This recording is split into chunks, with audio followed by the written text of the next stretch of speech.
Once again, let us sing how great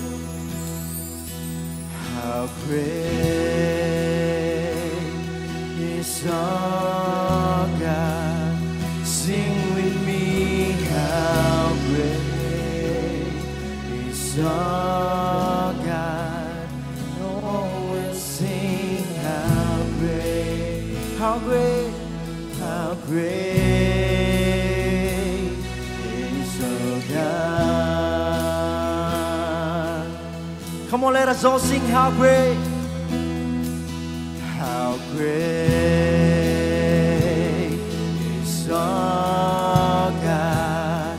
Sing with me, how great is our God. And all will sing, how great is our God. Oh, sing with me. You are the name above. You are the name above all names. You are worthy. You are worthy of our praise. In my heart, will sing how great is our God. Come on, declare it. You are the name above all names. You are the name above all names. You are worthy. You are worthy of our praise. And my heart will sing how great is our God.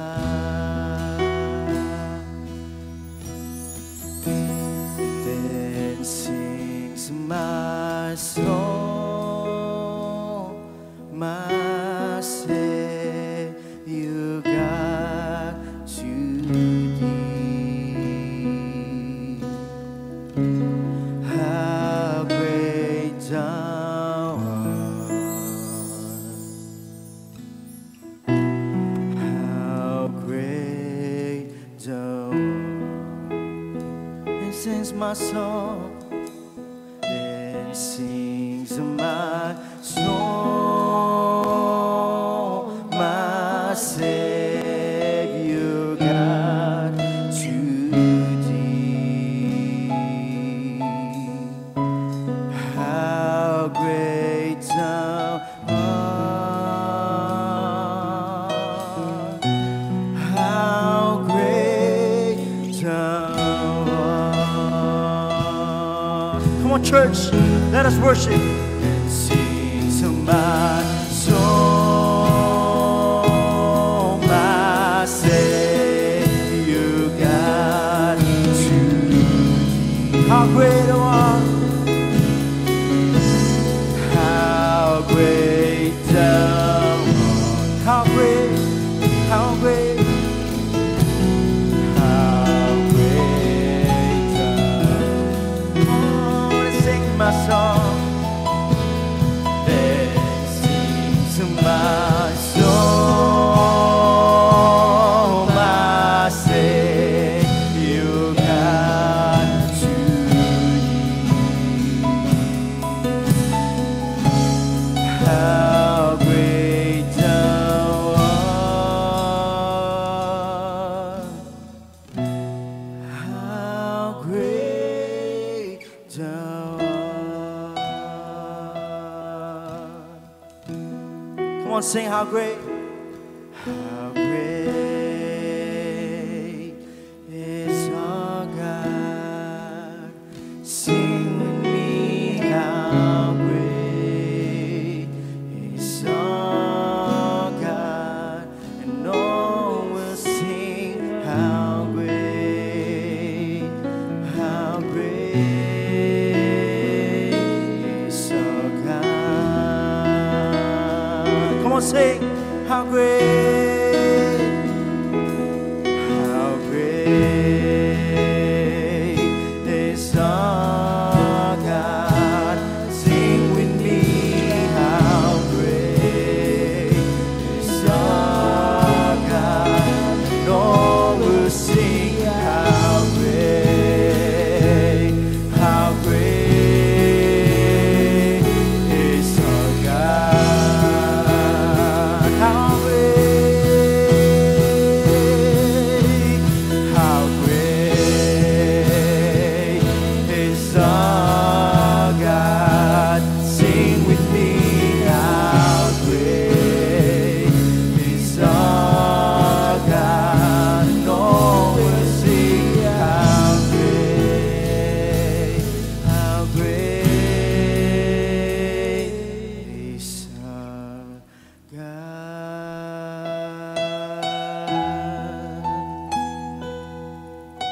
Yes, Father, we worship you. We glorify your name. You are the greatest. You are above all names, O Lord. You are the King of kings. You are the Lord of lords. You are our Father, our Master, our friend. And we are more than grateful, thankful, for you are always there with us, for us. Thank you, Jesus, for blessing us from the past few days, for blessing us today, and for the assurance of blessing to the days that are about to come. You are great. You're awesome. Amen, amen, amen. Hallelujah.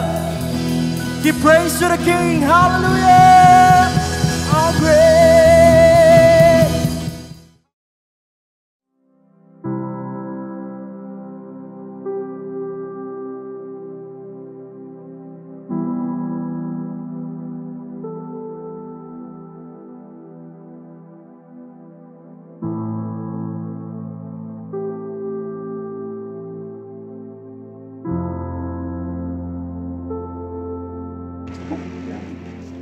Tawag sa pagsamba. Mula sa Aklat ng Mga Awit, Kabanata 48, talatang 1 hanggang 3. Dakila si Yahweh, dapat papurihan sa lungsod ng Diyos, bundok niyang banal. Ang bundok ng Sayon, tahanan ng Diyos, ay dakong mataas, nakalulugod ng bundok sa hilaga na galak ang dulo. Sa lahat ng bansa nitong sansinukob. Sa piling ng Diyos, ligtas ang sinuman. Sa loob ng muog ng banal na bayan.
Dakilang Ama, kami po ay muling dumudulog sa inyong harapan upang humingi ng inyong kapatawaran sa aming mga nagawang pagkukulang at pagkakasala na lumalabag sa inyong kautusan o kahilingan.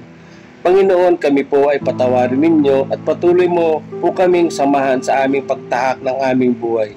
Lubos po kaming naniniwala na kasama ka namin dahil sa inyong pangako na kapag may 2 o 3 na nananalangin sa pangalan nyo, ay paparoon kayo at sasamahan nyo kami. At kami ay lubos na umaasa na kami ay inyong iingatan lalo na sa gitna ng nangyayaring pandemya ng COVID-19.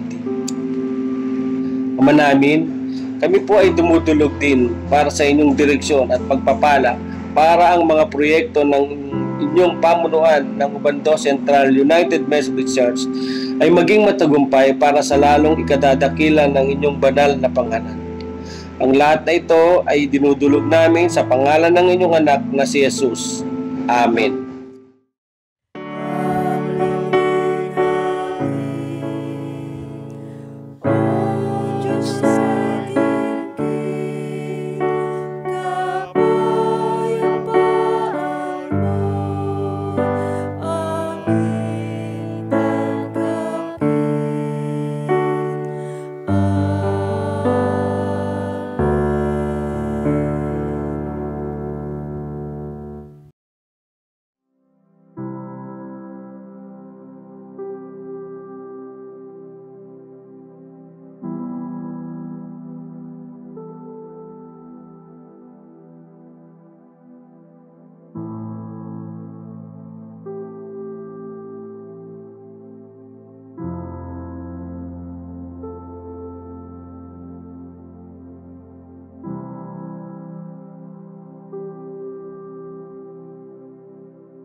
Sinasampalatayanan ko ang Diyos Amang makapangyarihan sa lahat, lumalang ng langit at lupa, at si Jesucristo na anak na bugtong niya. Panginoon natin na sa hiwaga ng Espiritu Santo ay pinanganak ng Birheng Maria. Nagdamdam ng hirap sa katulan ni Poncio Pilato. Ipinako sa krus, namatay at inilibing. Sa ikatlong araw ay nabuhay sa mga patay. Umakyat sa langit at umupo sa kanan ng Diyos Amang makapangyarihan sa lahat. Doon magmumula at paririto upang hukuman ang nangabubuhay at nangamamatay.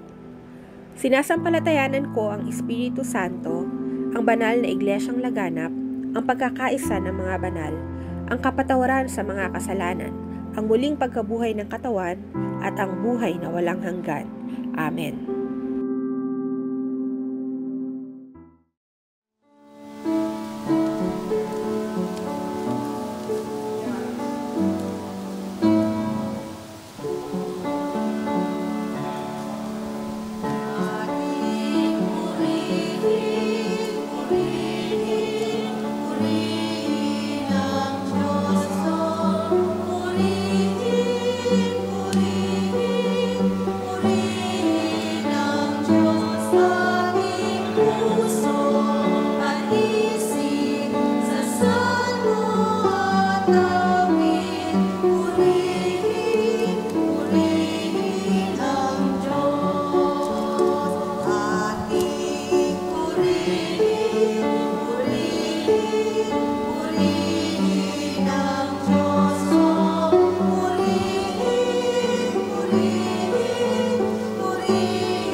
Jesus said, "Let the children come to me and do not stop them, because the kingdom of God belongs to such as this." Sa umaga pong ito, mga minamahal na magulang at mga kapatid, sama-sama po nating ipatong ang ating mga kamay sa ating mga anak.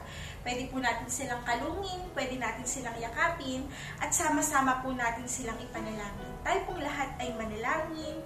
Dakilang Diyos, aming Ama at aming Panginoon, na siyang may-ari ng aming mga buhay. Patuloy po namin ipinagpapasalamat sa iyo ang buhay ng mga batang ito. Salamat, O Diyos, sa pag-iingat, sa pagpapala na patuloy nilang nararanasan mula sa iyo. Dalangin namin, O Diyos, na patuloy na pagpapalain mo po sila sa lahat ng aspeto ng kanilang mga buhay. Patuloy na mararanasan ka, Jesus, sa kanila pong mga buhay, at naniniwala kami, O Diyos, na patuloy na iingatan mo sila, ililigtas mo sila, ilalayo sa anumang uri ng kapahamakan at anumang uri ng pagkakasakit, lalo na, O Diyos, sa lumalaganap na COVID-19. O Diyos, dalangin din po namin na bigyan mo sila ng kalakasan at sapat na katalinuhan upang magamit nila sa kanilang pag-aaral. Pagtatagumpayin mo sila, O Diyos, at patuloy na ipoprovide lahat ng kanilang mga pangangailangan. I-bless mo din, mahal naming Ama, ang kanilang pong mga magulang, ang kanilang mga guardians, na patuloy na nagmamahal sa kanila, nag-aalaga sa kanila. Pagpapalain mo rin sila, O Diyos, at bibigyan po ng sapat na kalakasan. O Diyos, patuloy po namin ipinagkakatiwala sa iyo ang buhay ng mga batang ito. Ito po ang aming panalangin sa tanging pangalan ng aming mahal na Panginoon Jesucristo. Amen.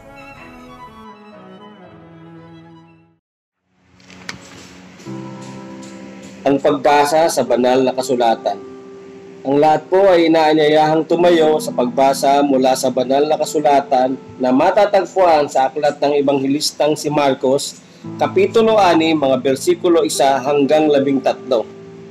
Umalis doon si Jesus at umuwi siya sa sariling bayan kasama ang kanyang mga alagad. Pagdating ng araw ng pamamahinga, si Jesus ay nagturo sa sinagoga. Maraming taong nakarinig sa kanya at sa kanilang pagkamanghay nagtanungan sila. Saan niya natutunan ang lahat ng iyan? Anong karunungan itong pinagkaloob sa kanya? Paano siya nakagawa ng mga himala? Hindi ba ito ang karpinterong anak ni Maria? At kapatid nila Santiago, Jose, Judas at Simon. Taga rito rin ang kanyang mga kapatid na babae, hindi ba? Kaya hindi nila naniniwala sa kanya.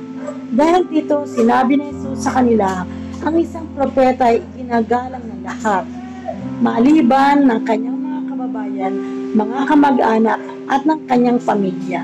Hindi siya nakagawa ng himala roon, maliban sa ilang may sakit na pinatungan niya ng kanyang kamay at pinagaling. Namangha siya dahil ayaw nilang maniwala sa kanya. Nilibot ni Jesus ang mga nayon sa paligid at tinuruan niya ang mga taga roon. Tinawag niya ang 12 at sinugo sila ng tagdala-dalawa. Sila ay binigyan niya ng kapangyarihang magpalayas ng masasamang espiritu at pinagbilinan, sa inyong paglalakbay, huwag kayong magdala ng anuman. Maliban sa tungkod, huwag kayong magdala ng pagkain, ng balutan o ng pera. Magsuot kayo ng sandalyas, ngunit huwag kayong magdala ng bihisan. Sinabi rin niya sa kanila, kapag kayo'y pinatuloy sa isang bahay, manatili kayo roon hanggang sa inyong pagalis sa bayang iyon.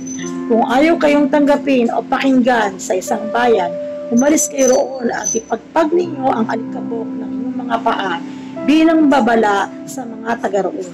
Humayo nga ang 12 at nangaral na ang mga tao ay dapat magsisi at tumalikod sa kanilang mga kasalanan.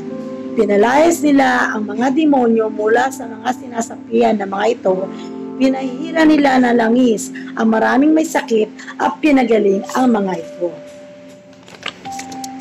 Ito ang salita ng Diyos para sa bayan ng Diyos. Purihin ang Diyos. Ang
We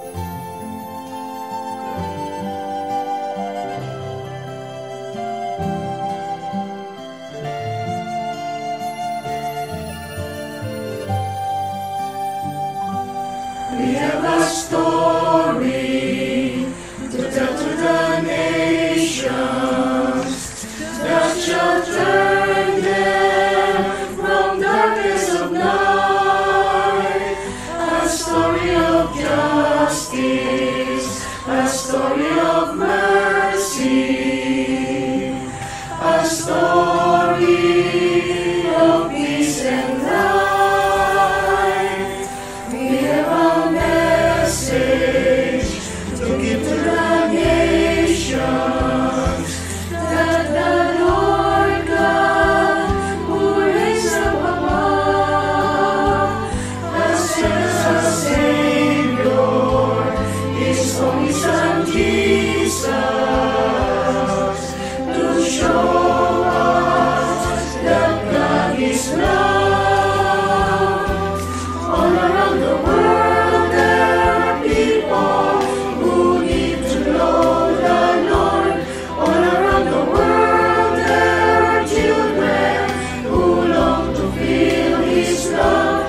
All around the world there's a hunger to hear the voice of God. We must take the gospel all around the world. Yes, we must take the gospel all around the world.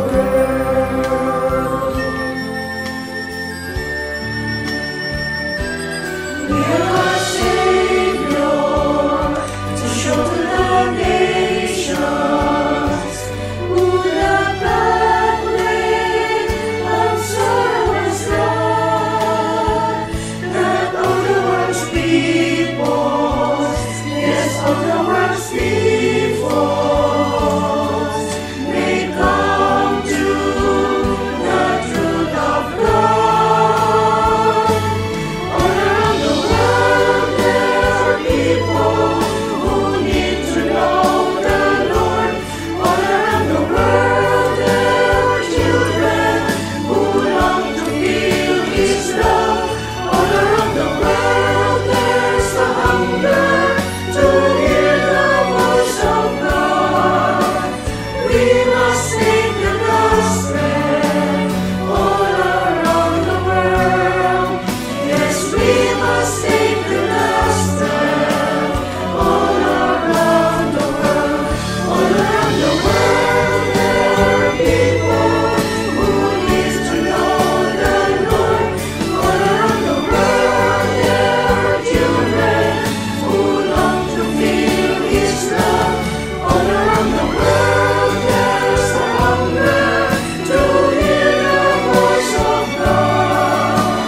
We must take the gospel all around the world.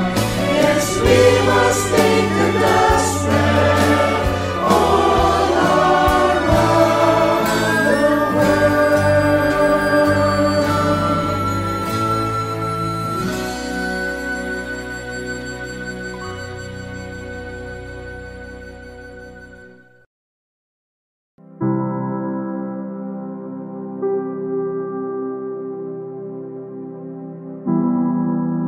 Isang mapagpalang araw po sa buhay ng bawat isa sa atin. Purihin po natin ang Panginoon. Tunay na napakabuti ng ating Diyos. Nararapat po natin siya sambahin, dakilain at pasalamatan. Sa kabila ng iba't ibang pagsubok na ating pinagdaraanan at nakikita sa ating kapaligiran, ang kanya pong katapatan, yung kanyang kabutihan, yung kanyang pagpapala ay patuloy niyang ipinararanas sa ating lahat sa iba't ibang karanasan, sitwasyon na ating pinagdaraanan sa ating pong mga buhay. Dahil dito, dapat po natin siyang paglingkuran, alayan, kilalanin at pasalamatan. Sa araw pong ito, sa lahat ng kasama natin, isang mapagpalang araw po sa inyong lahat. At welcome po sa ating pananambahan, sa ating online worship service. Ang ating pong leksyonary ay matatagpuan sa Mark chapter 6 verses 1 to 13. Gaya po ng binasa kanina na ang ating Panginoong Kristo, matapos po siyang mangaral, matapos siyang magpagaling sa iba't ibang lugar, gumawa ng iba't ibang himala sa iba't ibang nayon, nag-decide po siya umuwi sa kanyang sariling bayan, kasama yung kanyang mga alagad upang doon ipagpatuloy ang kanyang ministeryo, ang kanyang paglilingkod, ang kanyang pangangaral po. At ito po yung ating pagbubulay-bulayan sa umaga pong ito. Meron pong isang babae na maagang-maagang nagtungo sa isang grocery store upang mamili ng kanilang isang buong linggong pangangailangan po sa kanilang tahanan. Di mga ilang oras po siya namimili, ang dami-dami po niya mga pinamili. At pagkatapos po doon ay nagtungo na po siya sa parking area para dalhin doon ang kanyang mga pinamili. Nung malapit na po siya sa kanyang sasakyan, nagulat po siya sapagkat mayroong 3 lalaki sa loob ng kanyang sasakyan. Natakot po siya, nagulat siya. Sino itong mga ito? Anong ginagawa nila sa sasakyan? Ibinaba po niya lahat ng kanyang mga binamili. Pinuha po niya yung kanyang bag at binuksan po niya at kinuha po niya yung kanyang baril. Kasi sa Amerika po, minsan allowed ang mga civilian na magkaroon ng sariling baril. Binibigyan po sila ng right. Pagkatapos po, kinuha yung kanyang baril, itinutok po niya doon sa mga lalaki at sinabi po niya, magsibaba kayo sa sasakyan. Yung mga lalaki ito, bigla hong namutla, natakot, kanya-kanya ko silang talunan sa sasakyan at nag-uunahang tumakbo po palayo. Yung babae po, takot na takot, binalikan niya yung kanyang mga gamit, yung kanyang mga pinamili, kinuha po niya, nag-aapura pong isinakay sa sasakyan, punta po siya sa driver's seat, at nanginginig po niya, pinipilit niyang isaksaki yung kanyang susi sa ignition. At nung maisaksak po, hindi, pinipilit po niya paandarin, pero ayaw umandaya, ayaw mag-start. Nanginginig pa rin po siya, pawis na pawis sa takot. Nung ayaw pong mag-start, hindi na niya mapaandar, lumabas po siya para humanap ng tulong, humingi ng tulong, maikwento yung nangyari sa kanya nung araw na yun, nung sandali na yun. Pagkatapos po, punta po siya sa likod upang humanap ng mga tao. Pagdating po niya sa likod ng kanyang sasakyan, nagulat po siya. Sapagkat sa likod ng kanyang sasakyan, mayroong isang sasakyan na kamukhang kamukha ng kanyang sasakyan. Dinapaisip po siya, tinitigan niya yung sasakyan. Pagkatapos po, kinuha niya uli yung susi doon sa kanyang sinakyan. Pinindot po niya yung control ng sasakyan. At nung pagkapindot po niya, yung sasakyan na nasa likod ng kanyang sasakyan ay tumunog. Nagulat ho siya.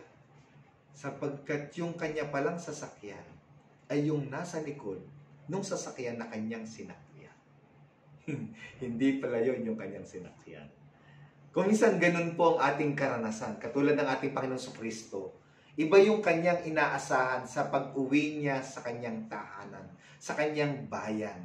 Gayon din tayo, kung minsan pag umuwi tayo sa ating mga tahanan, may mga inaasahan tayong dapat datnan, may inaasahan tayong dapat mangyari. Pero napoprostrate tayo, nagugulat tayo dahil hindi yun yung ating dinaratnan.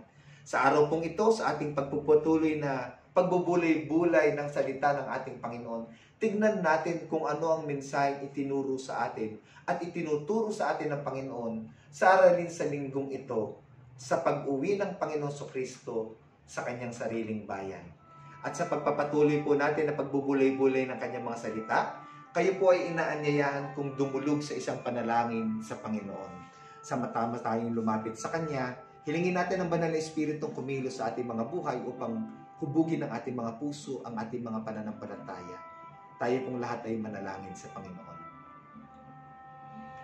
Dakilang Diyos na makapangyarihan sa lahat, tunay na napakabuti mo po, at nagpupurit, nagpapasalamat kami, Panginoon, sa pag-iingat mo sa buong sanlinggong nagdaan.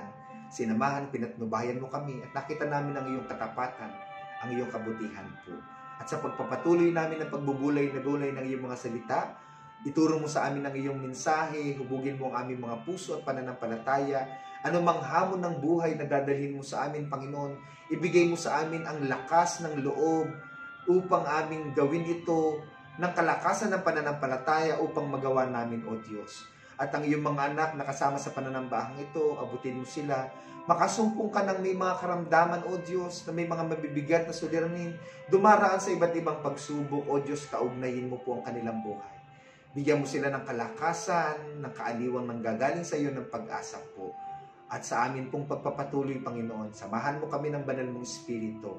Gabayan mo po kami at ibabalik namin sa iyo ang lahat ng papuri at pasasalamat sa tanging pangalan ng aming Panginoon at aming tagapagligtas si Kristo Jesus. Amen. Amen. Amen. Purihin po natin ang ating Panginoon sa umaga pong ito Mark chapter 6 and intentionally answered so many controversial questions concerning the life of Jesus Christ. Ito pong chapter na ito, lalo na yung verses 1 to 13, ay sumasagot sa napakaraming mga question, theological question at historical question sa buhay ng ating Panginoong Kristo. At ang unang-una po na sinagot po nito ay yung question na tinatawag na silent years of Jesus Christ. Yung sinasabi na nasaan ang Panginoong Kristo nung siya ay 29 pababa. Kasi ang ating Panginoong Kristo po nung ipinanganak siya, nung bata siya ay bigla po siyang nawala at nung 12 years po siya ay pumunta siyang ng templo. After 12 years po, 12 years old, nawala na naman po siya. At muli siyang bumalik sa banal na kasulatan at the age of 30. Nung siya po ay magpapasimula ng mangaral ng kaharian ng ating Panginoon.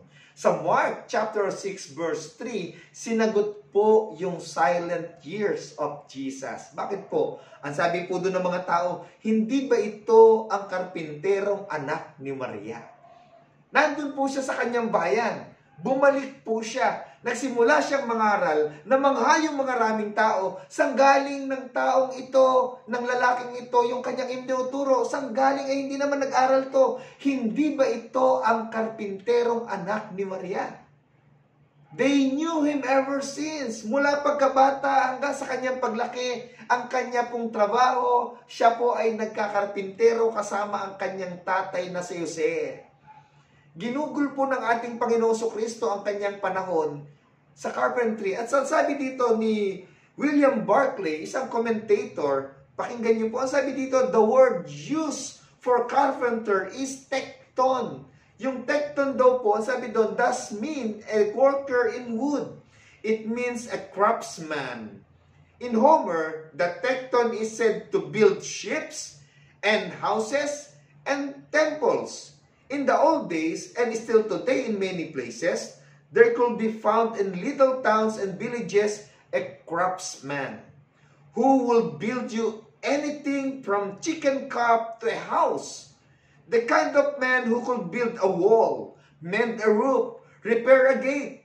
The craftsman, the handyman, who with few or no instrument, and with simplest tools, could turn his hand to any job. Grabe po pala. Si Jesus Christ, during that time, kilalang kilala at popular sa pagiging craftsman niya, sa pagiging karpintero niya. Why? Kasi ang karpintero po o craftsman po during that time, sila yung nagtatayo ng bahay ng mga tao. Sila yung gumagawa ng mga walls. Sila yung gumagawa ng ships. Kasama sila sa pagbibuild ng temple. Kasama silang gumagawa ng mga nasisirang bahay, ng mga bakuran, ng mga ships, ng mga sasakyang pandagat. Kaya I believe, and even sa Bible po, kilalang kilala ng mga tao si Jesus Christ bilang isang craftsman, bilang isang karpintero. Yun pong silent years of Jesus Christ was answered in this verse. Pangalawa pong question, ang sabi doon, theologians and commentators were right to call it silent years of Jesus. Tama raw po na tawagin itong silent years. Dahil there were no miracles to break the silence. Kasi may mga lumabas pong ilang kwento, mga kasaysayan, mga books na sinasabi, yung age 12 daw ni Jesus, meron siyang ginawang miracles, may mga time daw po na may pinagaling na ibon si Jesus, meron siyang etc. ang mga himalang ginawa. But ang John chapter 2 verse 11 o yung buong chapter 2 ng John ang nagpapatunay na hindi totoo ang mga bagay na yon. Kasi ang unang miracle po na ginawa ng Panginoon ay nung umattend siya sa kasalan sa Cana. Nang sinabi ng kanyang ina si Maria na, wala nang alak, baka pwedeng gumawa ka ng alak. At ang unang miracle niya, ginawa niyang alak ang tubig. At sabi doon sa John chapter 2 verse 11, yon ang kanyang unang miracle. Doon pa lang na-break ang silence dahil nagpakilala ng Panginoon Kristo sa pamamagitan ng paggawa niya ng miracle. It also answered the question and argument if Mary, the mother of Jesus, was immaculate and doesn't have another children after Jesus? And if Jesus have brothers or sisters? Pinatutunayan din nito, sinasagot nito yung katanungan na meron pa bang mga kapatid si Jesus pagkatapos niyang ipinanganak? Si Mary ba na mother ng Panginoon Jesucristo ay nagkaroon pa ng anak pagkatapos ng Panginoon Jesucristo? Well, sa first verses po, sinagot po yan na ang sabi ng mga tao, hindi ba't kilala natin ang kanyang ina? Hindi ba't narito ang kanyang mga kapatid? Ang sabi doon, yung mga kapatid niya, binanggit pa yung mga pangalan. Ang sabi dito sa verse 3, si Santiago, si Jose, at si Simon. Nandito rin ang kanyang mga kapatid na babae, hindi ba? Kaya ho nagduda sila sa Panginoong Jesucristo na kung paano niya nagagawa yung mga bagay na yon. Sinagot po ng verse na to, ng chapter na ito, ang isa sa napakahalagang argument, question in our days, in our times, na ang ina ng ating Panginoong Jesucristo ay meron pang naging mga anak na lalaki at babae matapos ipanganak ang ating Panginoon. Ang Panginoong Jesucristo ay may mga kapatid na lalaki, may kapatid na babae. After Mark chapter 5, nangaral ang ating Panginoong Jesucristo sa iba't ibang kaparaanan, nagdala ng kaligtasan sa iba't ibang tao na nakaranas nito. Tayo rin, marami sa atin ang naka-encounter sa Panginoon Jesucristo, nakakilala sa Kanya bilang tagapagligtas, hindi sa ating mga tahanan. Pagkaraniwan na experience natin ang kaligtasan, tanggapin natin ang ating Panginoon nung umattend tayo ng Christmas Institute, umattend tayo ng retreat, umattend tayo ng revival, umattend tayo ng seminar, umattend tayo ng heartwarming experience. Doon natin naranasan ng ating Panginoong Jesucristo. Doon natin naranasan ng tagapagligtas. Kaya katulad ng ginawa ng ating Panginoong Jesucristo, katulad ng naranasan natin, kailangan natin dalhin ang kaligtasan ito, ang ebanghelyo na ito sa ating tahanan. Jesus decided to go back home. Not for an ordinary visit na kumustahin ko si nanay, kumustahin ko yung mga kapatid ko, but to bring the gospel of salvation, to preach the kingdom and the kingship of God in His house and His community. Gayon din po tayo. Kinakailangan nating dalhin ang kaligtasan na tinamo natin sa ating pamilya. Maging patotoo tayo, ibahagi natin ang kaharian ng Diyos sa ating buong sambahayan. Sa atin pong mga Pilipino, meron tayong kasabihan, ang hindi lumingon sa pinanggalingan ay hindi makakaparoon o hindi makakatungo o hindi makakaparoon sa patutunguhan. Ayun, ulitin natin. Ang hindi lumingon sa pinanggalingan ay hindi makakaparoon sa patutunguhan. Tingnan natin yung pamilya natin dahil sila ang unang-unang ministry po natin bilang mga Kristiyano. Gabayan natin sila, akayin natin sila sa pananampalataya, sa pagkakilala, at sa paglilingkod sa ating Panginoon Jesucristo. But katulad ng ating Panginoon Jesucristo, maaaring ma-experience natin yung una, rejection. Pakisabi nga po, rejection. Praise God. Ang ating Panginoon Jesucristo ay nireject sa kanyang bayan. Ang sabi sa Mark chapter 6, verse 4, dahil dito sinabi ni Jesus sa kanila, ang isang propeta ay ginagalang sa lahat, maliban na sa kanyang bayan. Meron tayong kasabihan, walang propetang tinatanggap sa sarili niyang bayan. Hindi siya kinilala. Nagkaroon po ng gulo nung siya ay dumating doon. Hindi siya tinanggap ng kanyang bayan, ng kanyang pamilya. Ang sabi po doon sa mga text na ating pinag-aaralan. Pangalawa, no miracles happen. Paano ba naman to? Sa Mark chapter 6, ang sabi po doon, verse 5, hindi siya nakagawa ng himala. No miracle happen. Kung minsan sa ating family po ay hindi po natin maranasan yung makagawa ng milagro. Hindi tayo makaranas na makita nila yung pagbabagong ginawa ng Panginoon sa ating mga buhay. Kasi kung minsan, katulad ng mga tao sa panahon ng Panginoon Jesucristo, ang tinitignan nila yung ating pong mga nakaraan. At kung titignan nila yung nakaraan, hindi nila makikita yung kasalukuyan na binago tayo ng ating Panginoon. One time po sa Dicom po, ay may pumapasok na nagbabalik na isang pastor sa ating distrito. At ako po yung chairman ng Dicom during that time. At nung siya po ay ni-interview na, matapos interview nag-usap-usap po kung anong decision ng Dicom. Meron pong isa na nagsabi na, bakit natin tatanggapin yan? Itong mga record dati niyan, ito yung mga record, ito yung mga ginawa niya noon, sabi niya. Di ganun mga argument, tagal-tagal pa.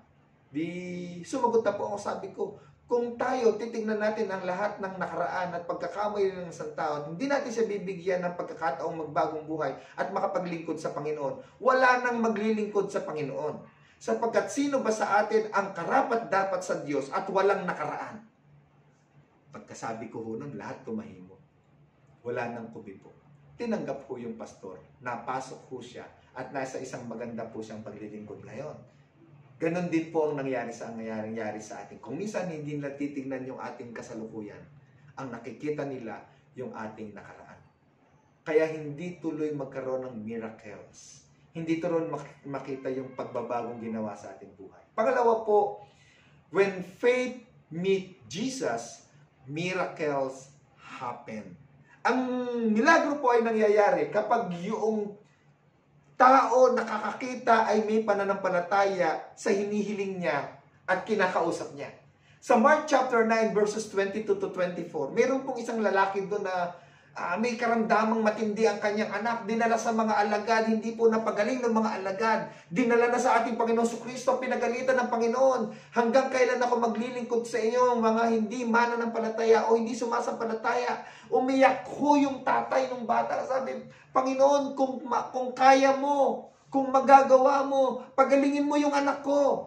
Nagalit yung Panginoon, anong kung magagawa? Ang sabi niya, kung may pananampalataya ka, gagaling ang anak mo. Sumagot ho yung lalaki, Panginoon, sumasampalataya ako, nananalig ako. Kung kulang ng aking pananalig, dagdagan mo po, Panginoon. Basahin niyo po yung Mark chapter 9 verses 14 to 25. Napakaganda po nun. Kasi po, doon yung makikita na kahit mukhang walang pag-asa, nagkakaroon ng pag-asa. Na kung minsan hindi natin makita yung milagro sa ating mga buhay sapagkat ang kinakailangan ng milagro ay isang pananampalataya upang dumating yung milagro na kaloob ng ating Diyos na katulad nung lalaki na yon, nung ama na yon, na naghahanap ng kagalingan ng kanyang anak. Hinahanap ng Panginoon yung pananampalataya na manggagaling po sa kanyang puso. At nung makita ng lalaki na, kung kulang pa Lord, dagdagan mo po ang aking pananampalataya. And then miracles happen. Sa nangyari sa ating Panginoon Jesucristo, don't lose hope. Bakit po? Ang sabi sa Mark chapter 6, verse 5, hindi siya nakagawa ng himala roon maliban sa ilang may sakit na pinatungan niya ng kanyang kamay at pinagaling. Wala mang miracles, pero meron siyang ilang pinagaling na may sakit sa bayan niya. Enough seed to grow in the midst of unbelievers. Sa ating Panginoon Jesucristo, okay na yun. Nakapagsimula na kahit nasasampu lang sila, kahit nalilima lang sila, sila na sumampalataya ay gumaling. Para silang mustasa na lalago at lalaki at magpupuno at kakalat sa aking bayan. Don't lose hope kapag dumarating yung mga bagay na yon. Pangalawa, don't lose hope sapagkat kahit na mukhang nabigo siya sa kanyang pamilya at sa kanyang bayan, after ng ilang taon, isang kapatid niya ang na-convert po sa kanya. Si Santiago, si James. His brother became one of his apostles and the one who wrote the book of James. Si James po na sumulat ng James o ng Santiago ay kapatid po niya sa laman. Sa kabila ng hindi pananampalataya ng kanyang mga kapatid, isa po yung kumilala sa kanya. Don't lose hope. Si George Muller po ay kilalang-kilala nung kanyang kapanahunan sa pagiging extreme at dedicated sa prayer. Alam na alam po at mapagmalaki siya na lahat ng kanyang panalangin ay dinirinig ng Panginoon. And one time, ang sabi po dito, early in his life, he prayed for 5 of his friends to be saved. After 5 years, one of them became Christian. After 10 years, 2 more accepted Christ. After 25 years, he died, but never saw the men became Christian. Yet, 3 months after Muller was buried, this man also was saved. For this last friend, George Muller had prayed 52 years. Imagine mo, naipag-pray mo yung isa, naipag-pray na nung namatay ka, nakaapat ka nang tumanggap sa Panginoon. Yung isa, Lord, hindi pa tumatanggap. Paano ba ito? Kinuha mo na ako. But don't lose hope. Kahit wala na tayo sa mundong ito, ipagpapatuloy ng Panginoon ang tugon sa lahat ng ating panalangin sa ating pamilya at sa mga taong idinudulog po natin. And after po, 3 months after his death, yung kanyang isa sa mga kaibigan, after na makarinig ng mga service sermons during the service of George Muller, kumilala po sa Panginoon, tumanggap sa ating dakilang Diyos. And last, the Gospel of Mark is the shortest and earliest gospel among the four. Yung pong Gospel ng Mark ay pinakamaikli sa 4 na gospel. Shortest po ito. Kaya sa chapter 1 pa lang, makikita nyo, nandun na agad na nag-umpisa na mag-preach sa ministry ang ating Panginoong Jesucristo. Napakaaga, samantalang sa Luke, in-spend po niya yung 1 to 2 verse, 3 verse sa buhay ng Panginoong Jesucristo, sa kanyang pagkapanganak at sa mahabang lugar ng kanyang kapanganakan. Pero dito po sa Mark, sa verse 1 pa lang, sa later part ng verse 1, ng chapter 1, ay nakikita po natin na nagsimula na siyang mangaral. Nakaipon na siya ng kanyang mga alagad. No wonder, just in chapter 6, ay nakapagsimula na siyang mag-send ng kanyang mga disciple. He gave them authority. He empowered them. He gave them the advice. Ano yung advice? Sa chapter 6 verses 8 to 10, ito yung advice. Pinagbilinan niya silang, sa inyong paglalakbay, huwag kayong magdadala ng anuman, maliban sa tungkod. Huwag din kayong magdadala ng pagkain, bag o pera. Magsuot kayo ng sandalyas, ngunit huwag kayong magdadala ng bihisan. Sinabi rin niya sa kanila, kapag kayo pinatuloy sa isang bahay, manatili kayo roon hanggang sa inyong pag-alis sa bayang iyon. Yun ho yung bilin ng ating Panginoon Jesucristo. The same sa Methodist Church. Kasi po sa Methodist, ang pastor po ay sinesend. Hindi ho tayo congregational na hina-hire ang pastor. Sa Methodist po, ang mga pastor, ang mga workers ay itinerant. We transfer from one church to another, from one district to another, from one conference to another, from one country to another country. Kaya ho ang mga pastor, walang bahay eh. Pag nag-retired, nalulungkot ako, may mga pastor po tayo, pag nag-retired po sila, hindi nila alam kung saan sila titira. Ang naging problema natin dito sa Pilipinas, hindi nakapaghanda ang ating iglesia ng mga lugar na after mag-retire ang ating mga pastor, meron silang bahay na uuwian. Hindi katulad sa Amerika. Napakarami yung mga bahay na inuuwian ng ating mga manggagawa doon, ang mga pastor doon. Sa Pilipinas po, nagkulang po tayo. Marami tayong mga pastor na after po na makagraduate sa ministry, lalo na yung mga tumandang binata, tumandang dalaga sa ministeryo, after ho ng ministry nila, nakakalungkot sapagkat wala silang pupuntahan. Yun ho ang nagiging problema namin ng mga pastor. After namin mag-retire, hindi namin alam kung nasaan kami tutungo, kung saan po kami uuwi.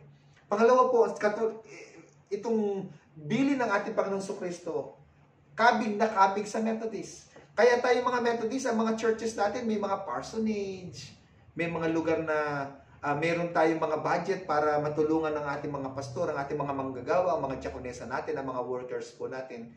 Kasi wala pong bili ng Panginoon na o kayo mga pastor, magdala kayo ng mga gamit niyo, walang ganon. Tama-tama po sa mga manggagawa ng ating iglesia, yung kwento ng ating Panginoon Jesucristo, yung kanyang bilin. Kaya po may kanta yung mga diakonesa, nung batang pastor po ako, di ko makalimutan yung kanta nila. Isang district meeting po yata yun o conference. Ang sabi nung kanta nila, Kung ako'y mag-aasawa, mag-aasawa, mag-aasawa. Kung ako'y mag-aasawa, ayoko ng pastor. May bahay di kanya, may sasakyan, hiram pa. Kung ako'y mag-aasawa, ayoko ng pastor. Ayan, nakakatuwang kwento, pero yun ho ang katotohanan sa iglesia po natin. I remember my first 4 years in the ministry. Noong nagsisimula po ako sa aking pagpapastor, napunta ako ng Gabaldon, napunta ako ng Hillside United Methodist Church, napunta Hillside, pangalan na pangalan pa lang po, nasa hill ka na. Napunta ako ng Jordan United Methodist Church. Jordan po siya kasi sa likod po ng kapilya ay ilog. At the-experience ko po sa mga churches na yun, na mga walang mga parsonages. Kami po na mga manggagawa na didistino doon ay tumitira sa bahay ng miyembro. May mga miyembro na nakaready na yung kwarto doon na para tuluyan ng mga pastor, na mga manggagawa, ng mga misyonaryo na doon tumitira. At hindi po katakataka yung sinabi ng ating Panginoong Kristo na pag-alis nyo sa bayang iyon, pagpag nyo yung alagkabok sa inyong mga paa. Totoo po yun. Kasi yung mga unang destino ko po, ang nilalakad ko po ay 3 to 5 kilometers papuntang destino na bako-bako, na maalikabok, na hindi simentado po. Hindi katulad ngayon, yung mga lugar na yun, simentado po ngayon yun. Talagang pagdating mo sa bahay mo, pagdating mo sa church, papagpag mo talaga yung paa mo sa kapal ng alikabok. At kapag tag-ulan naman, papagpag mo yung paa mo, hugasan mo yung paa mo sa kapal ng putik na papasok at kakapit sa sapatos at sa tsinelas mo. Gayon pa man sa lahat ng experience na yan, Jesus remained faithful to His promises. He provide all that we needed. He keep us safe. He make us physically and spiritually fit sa church. Sa kabila ng mga yan po, hindi nagkulang ang Panginoon. Bine-bless po niya ang lahat ng kanyang mga manggagawa, ang kanyang mga ministeryo, ang kanyang mga pastor, ang kanyang mga diakonesa. Pinagpapahala po niya yan. At hindi po mararanasan niya ng isang tao na tinawag ng Panginoon kung hindi siya papasok sa ministeryong ito na pinagtawagan niya. Ang Panginoong Kristo, after the hard training ng pagsasanay, after modeling po sa kanyang mga disciple, kanyang pangangaral, sa kanyang pagpapagaling, sa kanyang paggawa ng himala, after inspiring them, in-inspired niya kung paano niya ipinakita, kung gaano niya kamahal ang isang kaluluwa, kung gaano niya kamahal ang isang tao, ang mga nawawala, ang mga naliligaw po. He sent them away to preach and to share the good news of salvation. Tandaan po natin, hindi po ito mga pari, hindi po sila mga scribe, hindi po sila mga graduate ng mga Bible school, mga ordinaryong laiko lang po sila, mga mangingisda lang po sila, karpintero at iba't ibang trabaho po.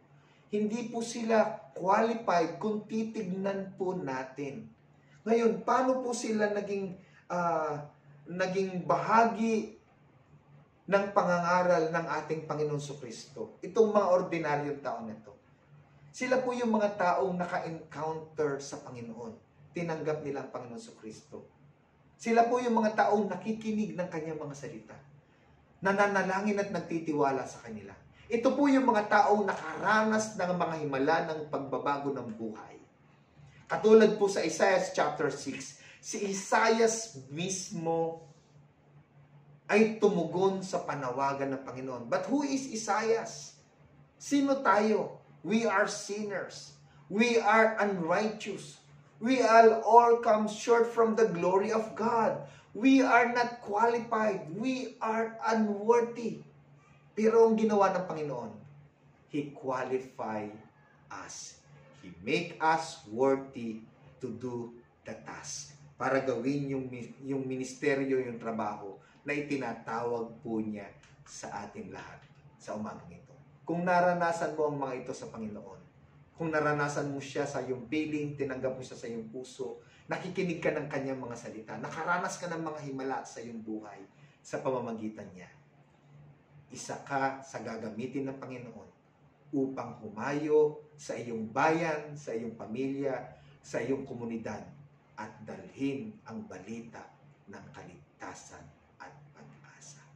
Pagpalain tayo ng Panginoon sa ating mga buhay, sa ating pananampalataya, sa ating pong paglilingkod.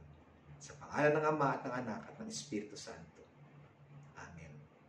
Amen. Ang paghahandog mula sa ikalawang aklat ng Korinto, kabanatang 9, talatang 6 hanggang 7. Ito ang ibig kong sabihin, ang nagtatanim ng kakaunti ay aani ng kakaunti, at ang nagtatanim ng marami ay aani ng marami. Ang bawat isa ay dapat magbigay ayon sa kanyang pasya, maluwag sa loob at hindi napipilitan lamang, sapagkat iniibig ng Diyos ang nagbibigay ng may kagalakan. Atin pong pagsamasamahin ng ating mga handog, ika-po, pasasalamat sa Panginoon.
Pagsamasamahin po natin ang ating mga handog, ika-po at mga pangako at sama-sama po natin itong italaga sa ating Panginoon. Tayo pong lahat ay manalangin. O Diyos ng aming mga buhay, na siyang nagkakaloob ng lahat ng aming mga tinatangkilik, tanggapin po ninyo ang aming mga handog sa iyo, naway sa pamamagitan po nito at ng aming mga buhay ay magkaroon ng katuparan ng iyong mga pangako. Salamat o Diyos sa iyong kabutihan na nagkakaloob sa amin ng kakayahan upang makapagbahagi at makatulong sa aming kapwa at sa iyong iglesia.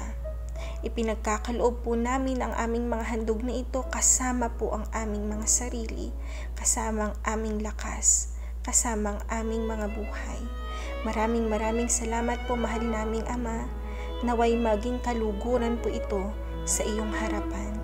Maraming salamat po, ito pong aming panalangin sa pangalan ng aming mahal na Panginoong Hesukristo. Amen.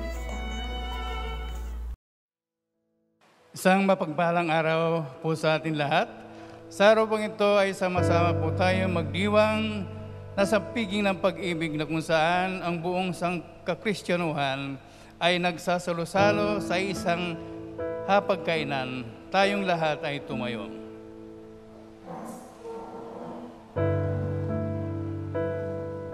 Sa pamamagitan din ito sa ating paggunita at pag-alaala sa ginawang pagsalo ng mga alagad na pinangunahan ng ating Panginoong Jesucristo, tayo naman ay maging kabahagi sa kanyang hapagkainan sa pamamagitan ng kanyang banal na presensya na sumasa atin sa mga sandaling ito. Ang tinapay o pagkain ay sumisimbolo ng mga pagpapala ng ating Diyos at bunga ng pagmamahal niya sa atin. Mga biyayang ipinagkakaloob sa ikabubuti at ikalulusog ng ating mga katawang lupa. Alalahanin natin Ginawang pagpasalamat na tumitingin na siya sa langit bago magkagi ang mga taong pinagsasaluhan. Sa gayong diwa, tayo ay maging pasalamat sa mga pagkain na sa ating mga pagkainan.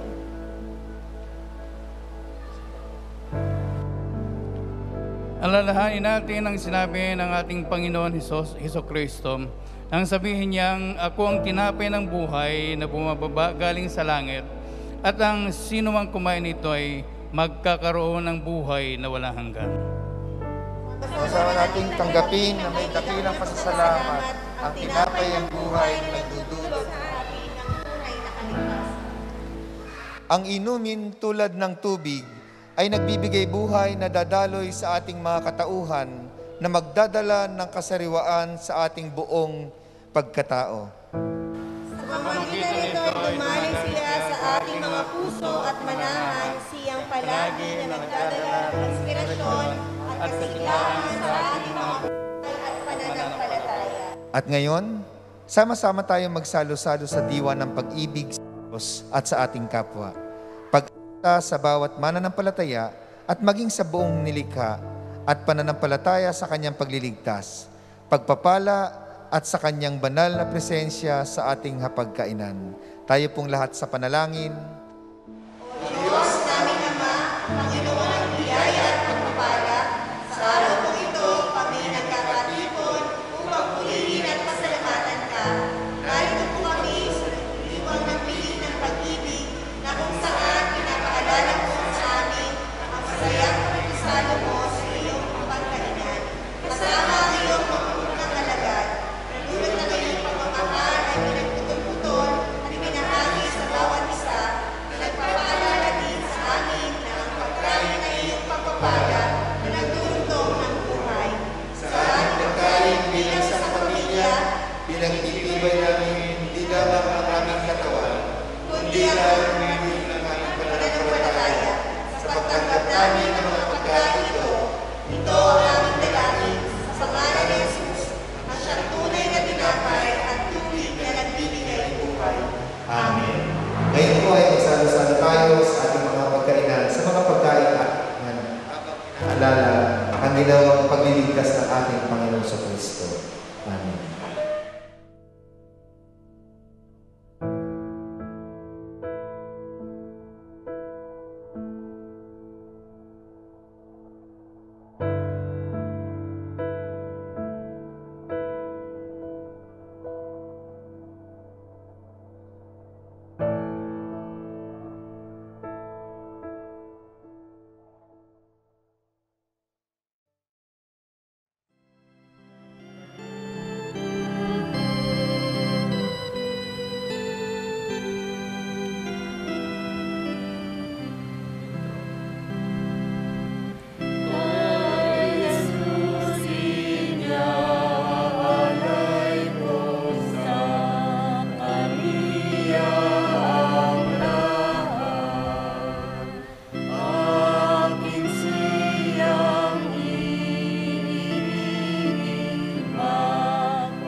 Patuloy po nating ilapit sa Panginoon lahat ng ating pasanin, alalahanin, mga problema, ang ating iba't ibang nararanasan, at maging ang ating pamilya, mga nasain at pangarap.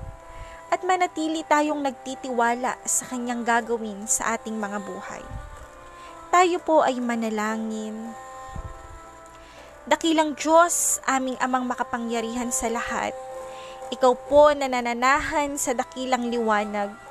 Ikaw na muog at tanggulan, saklolo sa lahat ng kabagabagan. Ikaw po na Diyos ng awa at biyaya. Sa iyo, patuloy po kaming nananangan at nagtitiwala. Patuloy mo pong ipadama ang iyong pagkalinga sa bawat anak mong dumudulog sa iyo sa umaga pong ito. Tanggapin mo po ang aming mga buhay bilang handog ng pagpupuri at pagsamba. Maging ang aming mga kaloob na hain ng pasasalamat. Kinikilala po namin ang iyong kadakilaan at pagpapala sa buhay ng bawat isa po sa amin.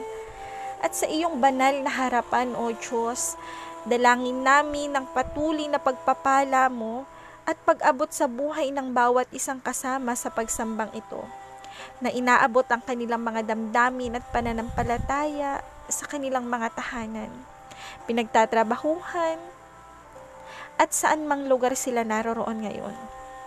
Magpakahayag ka po sa kanilang lahat. At sa buong OCUMC members, council officers, sa pangunguna po ni Tito Ray Sakdalan, patuloy mo po siyang ingatan at protektahan kasama ang kanyang buong pamilya sa bawat sandali ng kanilang buhay, maging sa kanyang kalusugan. At punuin mo po siya ng inspirasyon kasama ang buong opisyales ng konseho. Papatnubayan mo po silang palagi, aakayin patuloy sa paglilingkod sa iyo sa kabila ng sitwasyong kinalalagyan po namin ngayon. Maging ang aming DS Glenn Minjola, Bishop Torio, Bishop Juan, Bishop Seri, patuloy mo pong ipadama ang iyong kalinga at pag-ibig sa buhay ng iyong mga anak, maranasan ang iyong paglingap at masaganang biyaya. Maging ang iyong mga manggagawa sa iglesia pong ito, si Ate Joza Lazaro, si Pastor Arvin Corpus, at ang inyo pong abang lingkod, kasama po ng aming mga pamilya. Gayon din po, Panginoon, nagpapasalamat po kami sa mga kapatid namin na pinagkalooban mo po ng ganap na kagalingan, kalakasan at kalusugan. Sa mga pinagkalooban mo po ng tagumpay, marami pong salamat. Dakila naming Diyos, inilalapit po namin ngayon ang mga magulang at kapatid namin na nang dahil sa katandaan at kahinaan ng kanilang katawang lupa ay naratay sa kanilang mga higaan. O mga kapatid naming maaaring nasa ospital o nasa kanilang mga tahanan na patuloy na nagpapagaling mula sa isang karamdaman. Hayaang may angat po ang aming pagtitiwala sa iyo at ang aming pananampalataya. At tanggapin namin ang kapayapaan na nagdudulot ng pag-asa, ng kagalingan at kalusugan sa aming mga katawang lupa. Patuloy na kalakasan at kasiglahan. Gayon din, ingatan mo po ang kanilang pamilya na nag-aalaga at tumitingin po sa kanila. At nagkakaloob ng kanilang mga pangangailangan, iba yung kalakasan at pagpapalang iyo pong ipagkaloob sa kanila. Panginoon, nagpapasalamat po kami sa pag-iingat mo sa mga mahal namin sa buhay na nakauwi na sa kanilang mga tahanan mula sa ibayong dagat. Salamat po sa iyong pag-iingat sa kanilang buhay, pananampalataya at pamilya. Panginoon, dalangin din po namin ang mga mahal namin sa buhay na nasa ibayong dagat, mga nagtatrabaho roon at naninirahan. Ingatan mo po sila, patuloy na bigyan ng kaaliwan, ng pag-asa, i-provide mo po lahat ng kanilang mga pangangailangan at patuloy na ilayo po sa anumang uri ng karamdaman at anumang pong uri ng kapahamakan. Hayaang masumpungan po nila ang iyong proteksyon sa lugar na kanilang kinaroroonan. Manatili sila sa iyong kalinga at pagliligtas. Panginoon, patuloy po naming idinudulog sa iyong aming bayan, ang bansang Pilipinas, sa pangunguna ng aming mahal na Pangulo. Patuloy mo po siyang ingatan at gabayan sa mga desisyong gagawin niya tungo sa pag-unlad at pagkalinga sa aming bansa. gayon din ng aming mga senador, ang buong kongreso, at hanggang sa pinakamababang antas ng aming pamahalaan. Sa aming bayan ng Obando, Mayor Edwin, at sa bawat barangay, dakilang Diyos sa aming idinudulog, maging ang iyong mga nilikha, ang buong sangkatauhan, sa aming patuloy na nararanasan ang lumalaganap na virus, coronavirus. Nagtitiwala po kami sa iyong mabuting kalooban at mayamang pamamaraan. Iyo pong iingatan kami at ang aming pananampalataya at kasama ang iyong mga nilikha. Natutulutan mo pong magkaroon na ng lunas ang sakit na ito at muling maghari ang kapayapaan sa buong sangkatauhan. Itinataas po namin sa iyong aming mga kapatid, mga mahal sa buhay, mga frontliners. Patuloy mo pong ingatan at ilayo sa anumang uri ng pagkakasakit. Sila na hindi man po namin mabanggit ang kanilang mga pangalan, ngunit batid mo po ang kanilang mga pagsasakripisyo para sa aming pamilya at sa aming bayan. Panginoon, nangyayari sa aming paligid at patuloy na magtiwala sa iyong mga itinakda at pinayagang pangyayari sa aming kapanahunan. Panginoon, lagi kaming turuang magpasakop sa iyong kalooban. At sa buong isang linggong ito, patuloy na ingatan mo po ang bawat isa sa amin. Sila natutungo sa kanilang mga pinagtatrabahuhan, sila na maiiwan sa kanilang mga tahanan. Pagpalain mo po ang aming pinagkukunang yaman at ang aming kalusugan. Ilayo mo po kami sa mga pagkakasakit at sakuna. Sa iyo, iniaalay po namin ang pinakamataas na pagpupuri, pagpapasalamat, at ang aming buong pusong pagtitiwala sa pangalan ng aming Panginoon at tagapagligtas na si Jesucristo. Amen at amen.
Para naman po sa darating na linggo, narito po ang mga gaganap sa ating worship service.